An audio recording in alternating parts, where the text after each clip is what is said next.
Evangelho de João, capítulo 2, verso 13.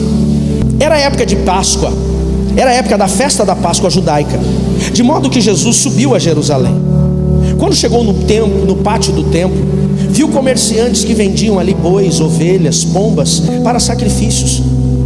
Também viu negociantes em mesas, cambistas trocando dinheiro estrangeiro.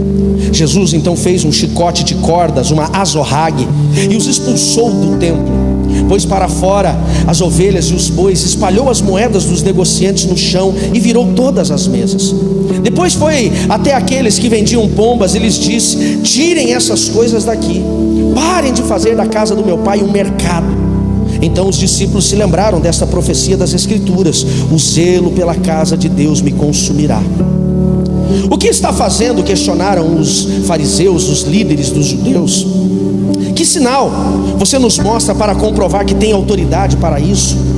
E Jesus lhe respondeu: pois bem, destruam este templo e em 3 dias eu o levantarei.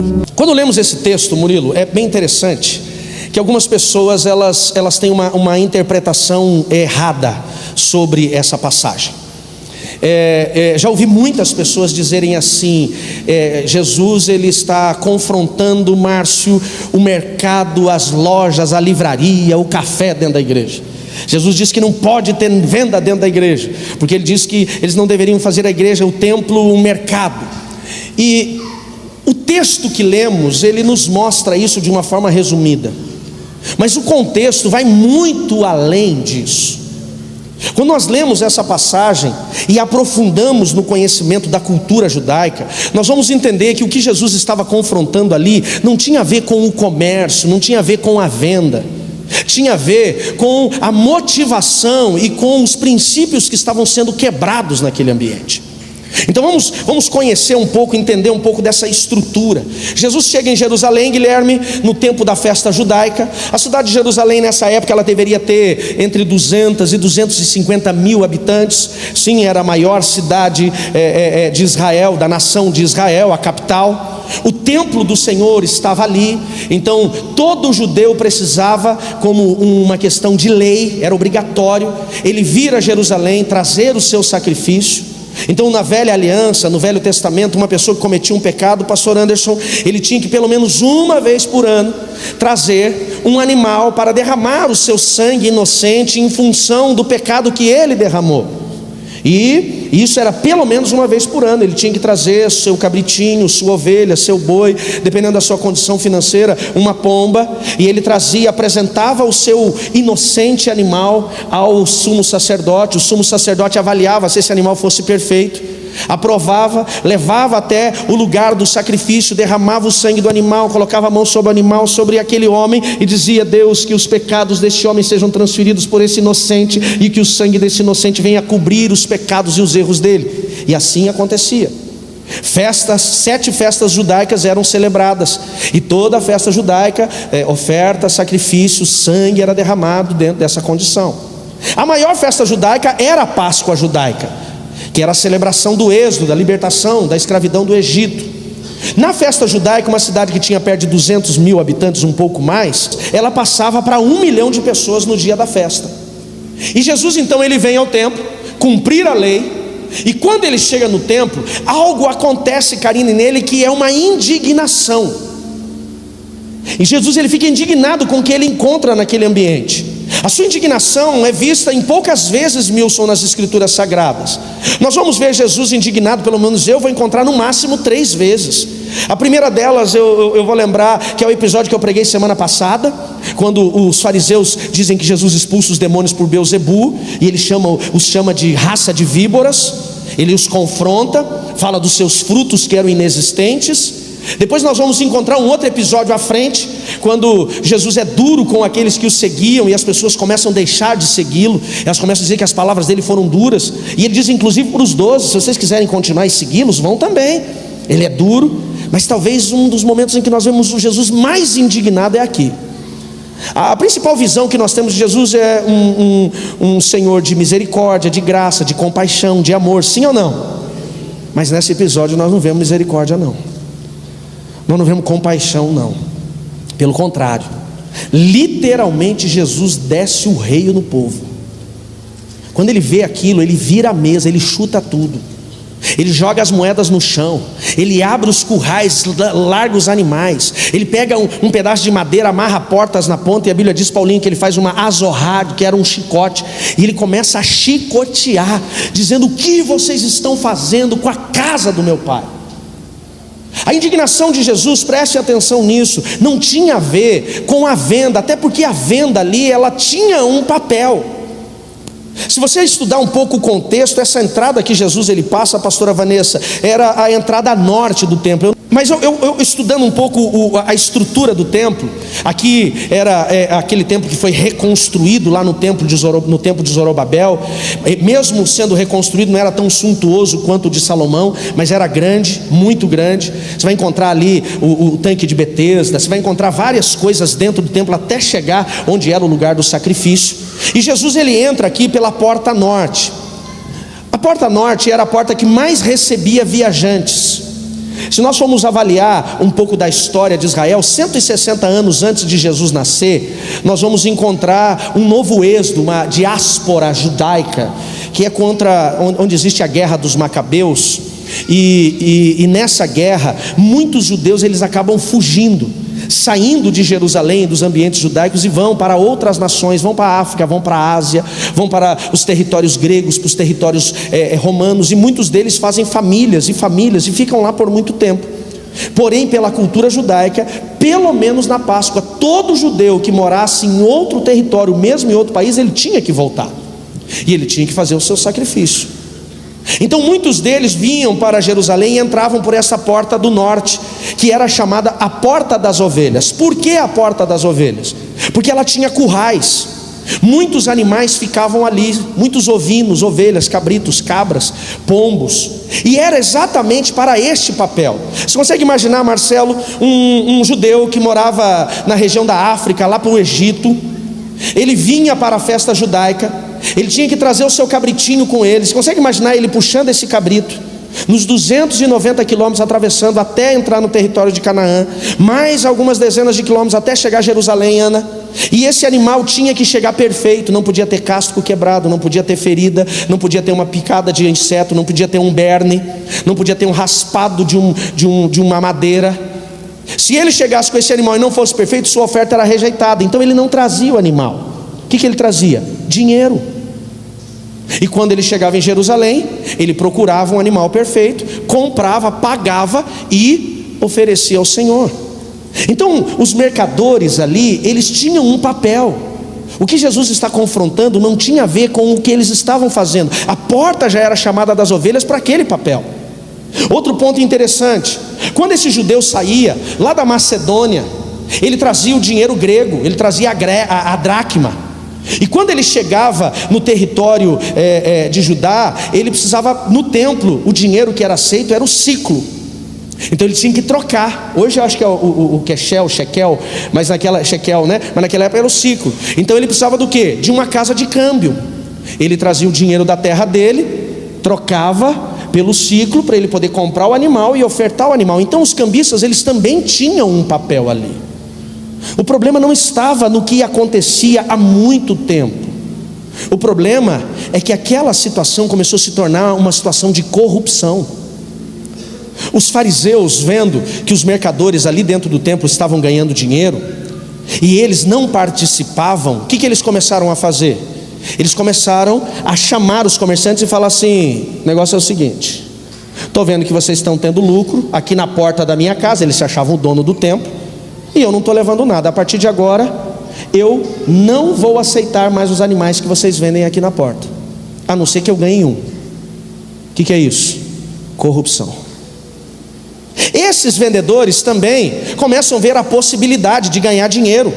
Sabe aquela coisa que você vai para Caiobá, vai para a praia, e se você for no mercado lá no atacadista da praia, você vai comprar uma lata de coca por, eu achava que estava uns R$2,50, me falaram hoje que é R$3,50. Eu, graças a Deus, já não tomo coca há muito tempo. Você vai no mercado e paga R$3,50 na lata de coca. Mas se você for comprar naquela distribuidora de bebidas ali na principal da Atlântica, está quanto? R$6. Mas se você não comprar na distribuidora e for comprar na beira da praia, fica quanto? R$10. Isso chama-se o quê? Injustiça. E esses mercadores começam a fazer injustiça. Se o cara comprasse o cabritinho, hoje o valor de um cabrito vivo é R$10 o quilo, R$8 o quilo, mais ou menos 25 quilos um cabrito adulto, ia custar lá uns R$250 na casa dele, se ele comprasse na terra dele. Mas Wanderson, quando ele chegava na porta do templo era 500. E se ele não comprasse na porta e fosse mais perto do lugar do sacrifício, era 1.000. Então nós estamos vendo Jesus indignado não com o comércio, nós estamos vendo Jesus indignado com a injustiça. Nós estamos vendo Jesus indignado com a corrupção. Nós estamos vendo Jesus indignado com a mentira, com o engano. O confronto de Jesus ali não tem a ver apenas com o mercado que estava acontecendo. Como eu falei, tinha uma necessidade. O problema era a injustiça que aqueles homens, junto com os líderes religiosos, estavam fazendo. Quem está me entendendo, diga amém. Jesus, ele não surtou, ele não ficou nervoso, ele não descontrolou. O que ele fez? Ele posicionou. Ele falou: eu não aguento mais essa bagunça na casa do meu pai. A indignação de Jesus era a injustiça, a corrupção, era o engano, era o roubo, eram as mentiras dentro do templo. Agora eu quero chamar a sua atenção, porque isso vai além. Volta no texto comigo, no verso 18 e 19. Os fariseus, quando veem Jesus fazendo toda aquela situação de confronto, eles ficam indignados. Por quê? Porque quando Jesus traz aquele confronto, tira deles o ganho corrupto deles, o ganho mentiroso deles. Tira deles a injustiça que os mercadores estavam fazendo e podiam pagar mais por eles, para eles. Então os fariseus, vendo aquilo, eles questionam Jesus, dizendo assim: com que autoridade você faz isso? Quem disse que você tem autoridade aqui? E Jesus era muito respeitado pelo povo. Jesus, na sua indignação, olha para eles assim: destruam esse templo e eu reconstruo ele em 3 dias. O que ele está trazendo à compreensão? O que ele falou lá para a mulher samaritana, quando a mulher samaritana confronta, dizendo assim: onde nós devemos adorar o Senhor? Lá em Jerusalém ou aqui no monte onde o nosso pai Jacó ele nos ensinou a adorar, no monte Geazim? Jesus falou: vai chegar um dia que você não vai precisar nem adorar em Jerusalém nem no monte, porque o Pai procura adoradores que o adorem em espírito e em verdade, e você será o templo. Você está entendendo onde eu quero chegar? Olha o texto do verso 18 e 19, diz assim: o que você está fazendo? Questionaram os religiosos. Deixa eu explicar uma coisa: a religião não quer que você se posicione. Quando eu falo de religião, é a religiosidade. Sabe o que a religiosidade quer? Que você se preocupe? Quer que se preocupe com o tamanho da saia, se tem cabelo comprido, cabelo curto. Desculpa, eu não estou questionando doutrinas, eu estou falando de religiosidade. Jesus, ele não está preocupado com a roupa que você veste, desde que ela seja decente. Jesus está preocupado com a nossa integridade. Amém, queridos? O confronto de Jesus não tem nada a ver se você tem barba comprida, cabelo comprido, ou se você não tem cabelo. Até porque muita gente ia ter problema sem cabelo, né? Jesus não está preocupado com isso. Ele quer saber do seu caráter. O que Jesus estava confrontando no templo era a integridade daquele povo, era a integridade daqueles líderes religiosos. Mas aqueles homens vêm confrontá-lo: com que autoridade você faz isso? Que sinal você tem para comprovar que tem autoridade? E Jesus diz: destrua o templo e eu reconstruo em 3 dias. O que ele estava dizendo? Ele estava falando que já ia chegar um tempo onde 3 dias bastariam para tudo ser transformado. Do que ele estava falando? Fala para mim. Da sua morte e da sua... Porque quando ele ressuscitou, o que ele estabeleceu? Um novo tempo, um novo mandamento, uma nova estação, um novo ciclo. Ele determinou um novo testamento, a graça. Agora ninguém precisava mais de um templo, de um lugar para adorar. Ele diz: não precisa mais vir para Jerusalém. Agora você tem o Espírito Santo habitando em você. Diga: eu sou o templo. Ele está dizendo: destruam o templo, porque em 3 dias eu vou levantar, mas não um. Será um templo onde o Espírito de Cristo vai habitar. É exatamente esse ponto. Então agora eu quero sair do ambiente físico do templo de Jerusalém, e eu quero trazer exatamente para essa realidade nossa. O que Jesus estava confrontando ali? Jesus estava confrontando, em primeiro lugar, uma religiosidade que vende coisas. Hoje nós encontramos, Emerson, gente vendendo oração. O confronto de Jesus não era sobre a porta das ovelhas, tinha até o seu nome, porta das ovelhas. O confronto de Jesus era a injustiça. O que tem de gente hoje ganhando dinheiro em nome de Deus, vendendo lenço, vendendo água ungida. O confronto de Jesus não era com o que eles precisavam fazer para que eles cumprissem a lei daquele tempo, era com as injustiças. Mas não é sobre isso que eu quero pregar, não é sobre o confronto da religiosidade, do engano e da mentira, porque nós sabemos que infelizmente tem pastores que erram, falham e não têm integridade, como sabemos que tem médico que não tem integridade, advogado que não tem integridade, engenheiro que não tem integridade. Nós sabemos disso. O problema, eu não quero falar sobre a igreja, a estrutura, eu quero falar sobre esse templo que Jesus falou que ele reconstruiria em 3 dias. Eu quero que você traga agora essa analogia do que Jesus confronta lá no templo para mim e para você. Nós somos o templo. A partir do momento em que você aceitou Jesus como Salvador, o teu espírito adormecido passa a ter vida, e o Espírito de Cristo, de Jesus, ele vem habitar em você. E quando ele chegou em mim e você, o que ele encontrou? Se eu e você, como templo representado aqui, recebêssemos a visita de Jesus hoje, Edneia, o que Jesus iria encontrar? Será que ele ia virar alguma mesa dentro de nós? Será que ele ia chutar alguma coisa lá dentro? Será que ele ia fazer um azorrade para dar uma chicoteada em nós? Quem está me entendendo, diga amém. Qual é a primeira lição que eu aprendo nesse texto? Se você gosta de anotar, anota lá. Jesus não está confrontando o que está fora. O que Jesus está confrontando, Luiz, é o que está dentro de nós. Jesus, quando ele vira a mesa, ele estava indignado com a bagunça que estava naquele lugar, com as injustiças que eram geradas naquele lugar, com o engano que era gerado naquele lugar, com as mentiras que eram geradas naquele lugar, com a corrupção que era gerada por aqueles líderes religiosos. A minha pergunta é: Jesus hoje, acessando o templo que você é e eu sou do Espírito, será que ele não vai encontrar injustiças? Será que ele não vai encontrar mentiras? Será que ele não vai encontrar enganos? Será que ele não vai encontrar em nós corrupção? Porque às vezes nós queremos questionar a corrupção, e muitas vezes é quem passa, o cara que passa pela blitz, com o documento atrasado há 3 anos, quando o guarda para, ele já entrega a carteira com R$100 junto. O que é isso? Isso é corrupção.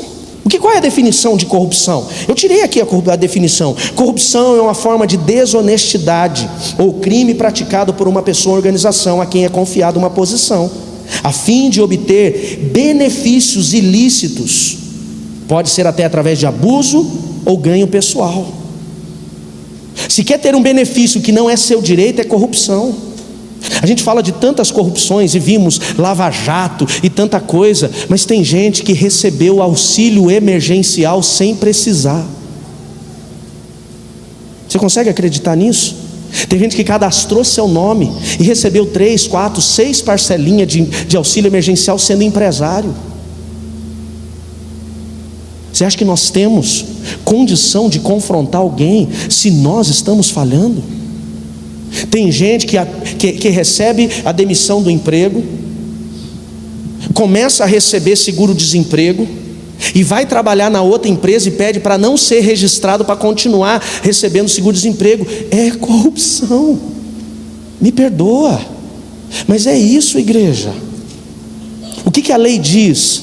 Que a partir do momento que você tiver uma renda, você já não tem mais o direito do seguro-desemprego. Eu estou falando besteira? Não. Se Jesus chegar no templo que somos nós, será que ele não vai encontrar corrupção em nós? Nós ficamos indignados com esses líderes religiosos, junto com esses mercadores injustos, roubando e tirando do povo, mas às vezes nós estamos fazendo alguma coisa que não dá conta disso, e não sabemos por que começa a doer no bolso, por que o dinheiro começa a acabar. Sabe o que é isso? É a azorrade, o chicote. Não foi o diabo que usou o chicote, foi Jesus. Nós estamos falando de Jesus, um Deus de compaixão, de misericórdia, de graça. Mas ele confrontou. Ele não confrontou porque ele queria destruí-los, ele queria que eles mudassem. Quem está aqui comigo, diga amém. Jesus, ele confrontou a injustiça. Definição de injustiça: atos injustos, típicos de homens intemperantes, de pessoas intemperantes e gananciosas. Atribui atos injustos à espécie de deficiência moral, adultério e injustiça. E a gente pensa que o adultério muitas vezes é só coabitar. Não deitou, não é adultério. Não, Jesus disse: se você imaginar estar numa condição íntima com outra pessoa que não seja seu cônjuge, é adultério, injustiça. Injustiça dentro do trabalho, pede para o colega bater o ponto no horário antes de você chegar. Injustiça com os filhos, promete coisas que não cumpre. Injustiças, atos até ilícitos, injustiça, é o que esses homens estavam fazendo. Quando vê alguém vendendo um carro que vale 40, sabe que a pessoa está apertada, oferece 20, sabe que o cara está no desespero, compra, é injusto. Eu não obriguei, mas foi injusto, então não compre. Abra a tua Bíblia comigo no Salmo 15, por gentileza. Olha o que diz o texto, verso 1, diz assim: Senhor, quem pode ter acesso ao seu santuário? Santuário está falando do quê? Na casa do Senhor, está falando do lugar de adoração, está falando de intimidade. Então o salmista pergunta assim: quem pode ter acesso a esse lugar de relacionamento? Quem pode ter acesso a esse lugar de intimidade? Mas ele continua, Jô, a segunda parte do verso 1, ele diz assim: quem pode permanecer no santo monte? O que é o santo monte, Alexandre? O santo monte nós precisamos entender. A Bíblia fala do terceiro céu, então nós entendemos que pelo menos são 3 céus. O judeu acredita que são 7, mas biblicamente a gente vai entender 3. Aurânio, céu aéreo, céu das aves, das nuvens. Mesorânio, céu da galáxia, inclusive é o lugar onde estão os principados demoníacos. Paulo diz lá em Efésios capítulo 6: nossa luta não é contra a carne nem contra o sangue, mas contra os principados, potestades, dominadores do mal que estão nas regiões celestiais. Não é o céu de Deus, é o mesorânio, galáxia. Ali tem uma atuação maligna. E o eporâneo, terceiro céu, onde eu entendo e acredito que todas as pessoas que morreram sem Jesus, elas já estão no terceiro céu. Jesus inaugura o terceiro céu, inclusive com o ladrão da cruz. E acima do terceiro céu tem os altos montes, que é a morada do Senhor. Ele está acima do terceiro céu. Então nós estamos falando agora não só de um lugar de relacionamento, nós estamos falando agora de um lugar de intimidade. Você recebe na tua casa gente que você não conhece? Não. E ele diz assim: quem vai chegar na casa de Deus? Ele diz aqui: quem pode permanecer nesse lugar de intimidade? Agora ele vai responder para nós. O que as pessoas normalmente pensam, Eva, quando fala disso? Quem faz 7 dias de oração de 7 horas por dia, esse vai estar no lugar do santuário. Eu queria ser um homem de 7 horas de oração por dia, 7 dias da semana, que não consegui ainda nesse lugar. Acho maravilhoso. Eu tento orar o tempo todo e onde eu estou, mas 7 horas consecutivas não consegui ainda. Pastor, quem vai ter nesse lugar de intimidade? Já sei, aquele que vai para o monte toda sexta-feira. Também não é esse. Pastor, aquele que jejua 24 horas por dia, 7 dias por semana. Também não é esse.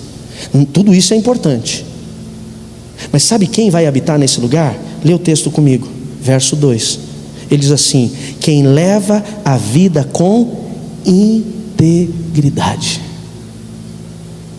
O lugar de intimidade não tem a ver com 7 dias de monte. Eu não estou dizendo que isso não é importante, é muito importante. Não tem a ver com vigília de oração. Sabe quem vai ter o lugar de intimidade? Quem é íntegro e pratica a justiça. É justo. Tem muita gente dizendo assim: Deus não responde às minhas orações, eu não ouço a voz de Deus, Deus não fala comigo. Será que não é por conta da ausência da nossa integridade? Ele diz: quem, Eric, vai habitar nesse lugar do santuário do Senhor? Ele diz: quem de coração fala a verdade. Mentiu para o seu filho, mentiu para a sua esposa, mentiu para o seu marido, perdeu esse lugar de intimidade. Deus não está preocupado de coração com o tamanho da saia, do comprimento da saia, se o cabelo é cortado ou não. Ele está preocupado com o coração íntegro. Amém, queridos? Porque quem tem integridade se veste com decência. Quem tem integridade fala a verdade. Do que adianta ter uma linguagem de crentez? É vaso, varão, é bênção, é o céu, terra, mas mente para o cliente, engana a equipe de trabalho, não acontece nada. Verso 3: quem tem o acesso ao teu santuário? Ele diz: quem não difama os outros. Olha a maldita da fofoca, olha a maledicência. E deixa eu falar com carinho, põe amor nas minhas palavras. Fofoqueiro não é só o que fala, fofoqueiro também é o que ouve. E tem uns crentes que gostam, não é da nova aliança, amém? Mas gosta de uma fofoca que só Jesus na causa, gosta de uma maledicência. Ele diz: quem vai ter esse lugar de intimidade? Quem não difama os outros. Ai, pastor, eu só ouvi para orar. Só se for para orar para o Satanás, que fofoca é emprestar a boca para o diabo. Verdade? Quem vai entrar nesse lugar de intimidade, permanecer no lugar de moradia do Senhor? Ele diz: quem não prejudica o próximo e nem fala mal dos amigos. Alguém começou a falar mal dos amigos para você? Sai de perto. Chama a pessoa para conversar. Ah, tá falando, Elvis? Não, só um minutinho. Elvis, eu estou aqui com o João, e o João falou um negócio aqui, vou colocar no Viva Voz para você ouvir. Acabou a fofoca. É verdade ou não é? E o cara vai sair falando mal de você. Não dá para falar nada para ele. Tudo o cara conta para os outros. Acabou com a fofoca. Integridade está nisso. Gente, o que eu conheço de gente ímpia que não faz negócio com crente. Você conhece gente assim, sim ou não? Até eu às vezes fico meio esperto fazer negócio com crente. Até eu falo: ih, não sei não. Por quê? Porque infelizmente tem gente que não cumpre. Ele continua dizendo: quem vai habitar no seu santuário? Ele diz: quem despreza a conduta reprovável, quem não caminha com gente injusta. Quem vai entrar nesse lugar de intimidade do Senhor? Quem honra e teme o Senhor e cumpre as suas promessas, mesmo que prejudicado. Sabe o que ele quer dizer? Aquele que honra a sua palavra, mesmo que seja com dano. O que você prometeu? Cumpra. Se prometeu para o seu filho, cumpra. Prometeu para sua esposa, cumpra. Nós precisamos constantemente. Pergunte para sua esposa sempre: estou te devendo alguma coisa? Tem gente que chega na casa do parente, vê aquela princesinha pequenininha e fala assim: ó, o tio quando vier da próxima vez vai trazer uma Barbie. Ela fica esperando a Barbie. Fica ou não fica? Mãe, quando que ele vai trazer a Barbie, mãe? Quando vai trazer? Não promete. Se você não vai fazer, não promete. Tem adulto aqui que frustrou na vida porque o pai prometeu que ia buscar e não foi. A Bíblia diz assim, ó: cumpre suas promessas, mesmo que com dano, mesmo que você tenha custo. Prometeu, cumpra. Ele diz: quem? Olha só, quem pode acessar o seu santuário? Ele diz: aquele que não empresta dinheiro visando lucro, agiotagem. Está aqui na Bíblia.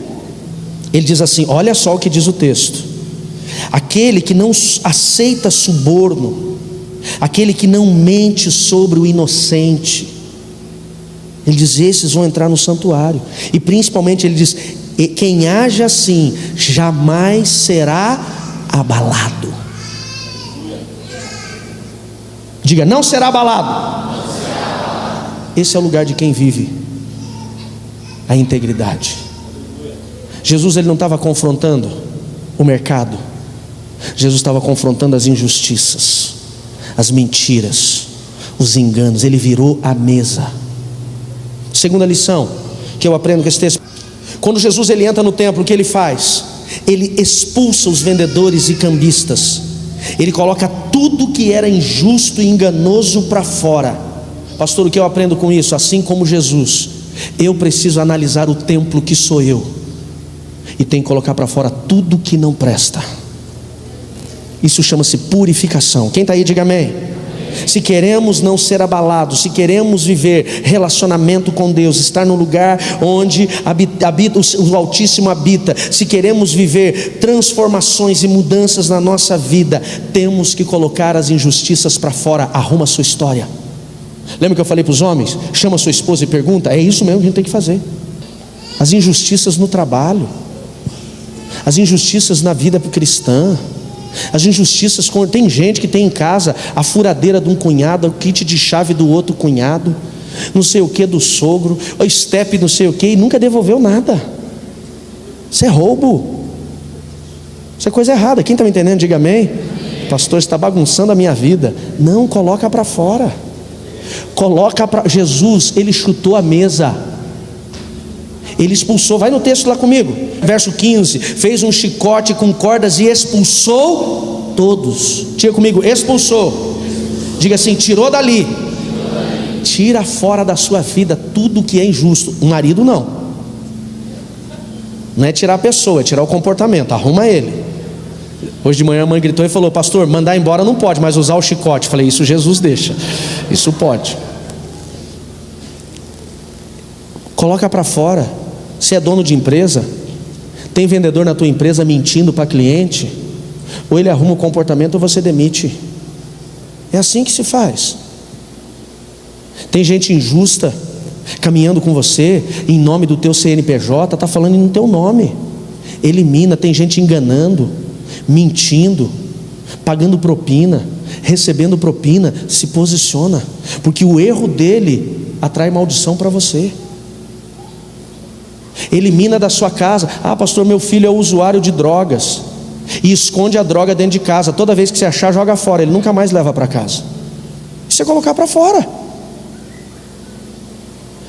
Amor nas minhas palavras. Vocês conseguem colocar amor nas minhas palavras? Amém? Tem filho jovem que está namorando, tem vida íntima. Isso a Bíblia chama de fornicação. Você não pode proibir ele de viver a vida íntima dele, mas você pode não deixar ser dentro da sua casa. Isso é um princípio. A mãe de repente começa a ter sonhos imorais. Por quê? Porque a casa dela virou um bordel. Toda semana o filho leva uma namorada. De repente começa a ter ataques de violência. Tem imoralidade, tem demônio. Tem roubo, tem demônio. Tem mentira, tem demônio. Eu estou sendo duro? Vocês estão entendendo? É princípio. Põe para fora. A injustiça não é o filho, a injustiça. Põe para fora a mentira. Põe para fora o engano. Pastor, eu tenho dificuldade com o comportamento mentiroso. Então toma uma posição com Deus. Fala: eu não vou mentir mais. Espírito Santo, me ajuda a vencer a mentira, me ajuda a vencer a injustiça, porque eu tenho certeza que Deus vai te dar graça. Posso ouvir um amém?